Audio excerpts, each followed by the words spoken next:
Hello, and welcome to the very first episode of Geek Stein, a podcast that aims to discover the intricacies of the thug life of geeks. And by thug life, of course, we mean their Netflix viewing habits. Let's get started. We'll start out by letting these fine, beautiful gentlemen introduce themselves. Thank you. You're welcome. Thank you, Justin. Thank you, Justin. I'm Brian Jasper. I am also bald. And I am Jason the Silver Bullet Moody. Very nice. Because I'm a werewolf. That's what his wife calls it. Yeah, because I kill her. With kindness. That's intense. I know. That's really intense. Mr. Jason Moody relayed some news to me that a particular film had made its way to Netflix. One that's very dear to my heart, and one that he had not seen.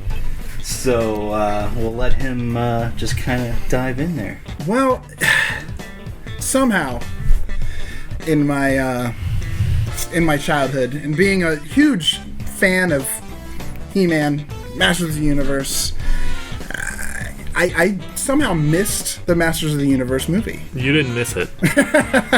Well, it's on Netflix now. Mm-hmm. So, you know, in my adventures in Streamland, I came across this. I saw that they added it, I think this month, or maybe the month before. And so I'm like, all right, now's my time. Now's my time to dive in. Yes. And I was, I think, both surprised and, like, also completely underwhelmed at the same time. Because it's not good. I think you told me today that Superman Returns, Perry White, Frank Langella. Exactly. Perry White. Yeah, Perry White Superman is Returns. Skeletor. Probably the biggest thing that I take away from it. He's definitely the highlight. Yeah. So there's like this long gestating like new version of this movie coming out. Are you guys looking forward to that? Yeah, I think so. I think that it's time for us to get He-Man the way he was made to be. And Plastic. Yeah, definitely. Yeah, plastic. And with the empty rubber head. Yeah. No, I think that there was a remake of the TV show back in the early 2000s that I think Cartoon Network did. I think. Short-lived. Short-lived. Right. It was kind of great, though. As memory serves, I kind of loved it. Yeah. Stylized fighting, a lot of twirling of the swords and flips in the airs. Yeah. But not a lot of like actual fighting. Well, yeah. I heard that is it the director from Thor? Ragnarok? Or the writer? The writer. The writer from Thor Ragnarok is writing Masters of the Universe. Yeah. While I was watching the last Thor, The Dark World. because I had a lot of time to think while I was watching it, I was just like, they've got swords, there's laser blasts flying, and I kid you not, the thought occurred to me, I was like, there's no reason that we cannot have You're like, this, a new He-Man. This is pretty much He-Man. Yeah. So I don't know, what do you think? What do you think about the new There's He-Man a lot movie? of reasons why there should never be another He-Man Masters of the Universe movie, but I'm on board if they can do a He-Man versus Thundercats movie. We'd have to get a Thundercats movie, we'd have to get a He-Man movie, and then we could get a team-up movie, right? Yeah, and I'm cool with anybody doing this, basically. Michael Bay, you want to take a shot at it? Here's you. Please. Yeah. The one thing would be nice to have a He-Man that actually transforms. Well, right, Does because the in the He-Man Masters of the fit? Universe, he's just He-Man. Just He-Man. Yeah.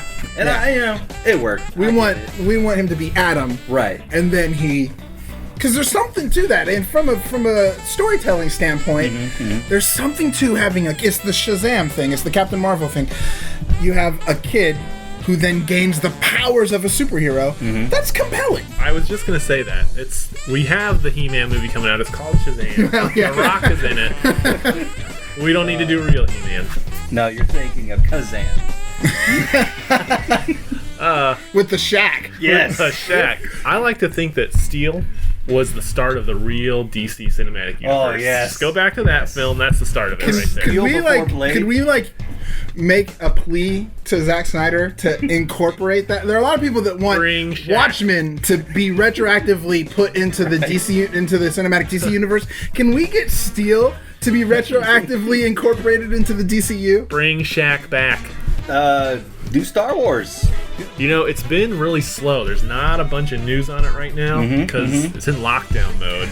You know, I don't know if you get this, but I think everybody's waiting to see if this is going to be terrible. Because every time, people know that I'm a Star Wars fan, and I still get people almost on a weekly basis, they go, so, Star Wars? What do you think? Is it going to be good? And I don't know why they're asking me, but I don't know. What do you think? I have inside information or something? And I think people are kind of waiting with bated breath for this. Yeah, the unasked question in that is, what are you going to do if Star Wars really bad again? Yeah. You know, like, I don't know. I'm going to jump off of a building because they haven't made a good Star Wars movie since the 80s. I'm going to do the same thing I did when Phantom Menace came out, watch it 6 times, and then cry. I'm going to buy it. Yeah. I'm going to get a bunch of friends together. I'm going to watch eat everything they give me, and I'm gonna cry if it's terrible, but I'm still gonna eat it. Well, here's something interesting that I just read. Yeah. Han Solo, Harrison Ford, he got hurt, but then also Mark Hamill got hurt. Yeah. And this is kind of new. He almost died. Now, do you think this is just on set? Do you think this is just a problem of they're getting a little old and their hips are breaking due to natural causes? Right, yeah. I mean, that's the thing. Like, is this just what happens when you put really old people in movies? I mean, and action movies at that, you know what I mean? Like, they want... What was interesting is that basically they quoted the filmmakers who said something about Mark Hamill. Like, they realized that Mark Hamill was 62 years old or 64 years old going into this, and that he was not as agile as most. Your that force age. flip sucks, Hamill. So, like, I love that essentially they're like saying, he's old, we get it, and he's fat too. I think that's kind of what they were saying. Like, he's old and fat. Well, what are we gonna do? Well, you guys heard the original title for episode 7 was Star Wars Expendables. Right. Yeah. Yes. Right, I think I read that somewhere. Yeah. They haven't was changed official. it. Yeah. We love old people, though. Really. Yes. I don't. No, I don't. He's against them. I'm for them. I just don't want them getting married. That's all. All right. Okay, next topic. Next topic. Yeah, Civil War. Did Stan Lee have some news to drop on us? Yeah, so Stan Lee says Civil War is going to be the most brutal Marvel movie yet, which isn't saying too much. I mean, because Marvel movies they're fun. I love them. I mean, I want them to keep pounding out Marvel movies like 3 to 4 a year. But Like the action is cartoonish, except for one film, and that's Winter Soldier. Winter Soldier. Which is awesome. Maybe next to Guardians, which could be arguably the most cartoonish. Yeah. I love Winter Soldier. Yeah. I love the two extremes. So the Russo brothers, directors of Winter Soldier, they're clearly doing Civil War. Right. And so I'm expecting like slaughter fest here, you know, or at least big time beatdowns that you can really feel. And that'll be great. And they're also doing the Infinity War movies. Are the Russo brothers doing it? Yeah. The Russo brothers. Yeah. I mean, that's exciting. That's I thought Winter Soldier was great, so. Trailers. Trailers. There were some trailers this week? Yeah, within the last week or so. I know you watch every trailer. I watch a lot of trailers. What was just your one favorite trailer? Yeah. Right now, Krampus, man. He's become popular in kind of the more modern culture. In the last few years, he's risen in popularity. This god creature who kind of is the yin to Santa's yang, right? Oh. Yeah, he's kind of he's the one that comes along when you've been bad. Darth Santa. Yes. What jazzes me is that this is created by the same people who made Trick or Treat. Oh, which I love. One of my favorite horror movies of all time. It's the best Halloween movie. And I just love Trick or Treat, and Justin likes it too. We're both big fans of Trick or Treat, and so the same team from those people now coming Krampus, and so that gets me. That more than anything gets me jazzed. I was more excited about the Jungle Book trailer, only because the animals look great. They looked good. Yeah. The shots look great. I mean, it just looks amazing. Now, how do you? Because I have a buddy. He's really not cool with Disney doing all these animated to live action remakes. Sure. Oh, okay. And that's what this is. This is yet another Disney animated classic to live action. What I like about the Jungle Book, though, is we're getting to see something from the live action version of that movie that we didn't get in the animated version, and that's the realism of the CGI fake animals. I mean, they look good. You're getting definitely. something. And from what I understand, they are going back a little bit more to Kipling's book. It's Jon Favreau, who directed Iron Man, is directing this. So there's some pedigree that comes with this, and that's probably the thing that has me more excited. When I first heard Jungle Book live action remake, I was like, eh. And then when I heard that Jon Favreau was directing it, I was like, okay.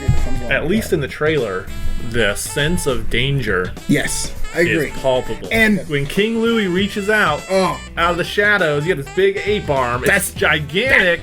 He grabs a nut, and he's just a big boy. That's what I was going to say. Oh, boy. King Louie's huge. He's like King Kong huge. What? Serious. Yeah, he's like King Kong huge. He's huge. It's awesome. It's the one. I agree, dude. Yeah. When I saw King Louie, I was like, are you kidding me? It's like Maurice from Planet of the Apes, but like 3 times as big. Serious, no joke. Yeah, he's huge. I think we're getting down to the end of our beer here. Down to the wire. Yeah. Down to the wire. So one of the things that we like to do is to kind of feature a particular beverage. This week, Jasper treated us to something quite tasty. Yeah, what do we got here? So, 4-string. They got a nice little cool Ram. little ram with some guitar things going on. Yep. It's the PAYBACK PILSNER. So 4-strings located here in Columbus, Ohio, actually in a suburb, Grandview. And they're mostly known for their IPAs and pale ales. I've actually visited their brewery.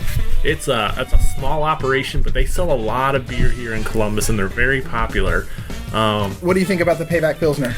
Is this something you'd suggest? Yeah, I thought it was good. So I'm a little sensitive to hops. Yeah. So I'm not for their IPAs and pale ales, but this one was not too hoppy. Yeah, a little bit of a hop, but not like the way IPA is for me. That's just overbearing, and it has that like orange rind taste. Pretty good. It's pretty flavorful though. Yeah, It's got some flavor for a Pilsner. yeah. It definitely has some flavor for a Pilsner. I think that about wraps it up for this evening. So you can laugh at us in the comments below. Just feel free. All right. Good time. All right. Thanks. Thanks so much.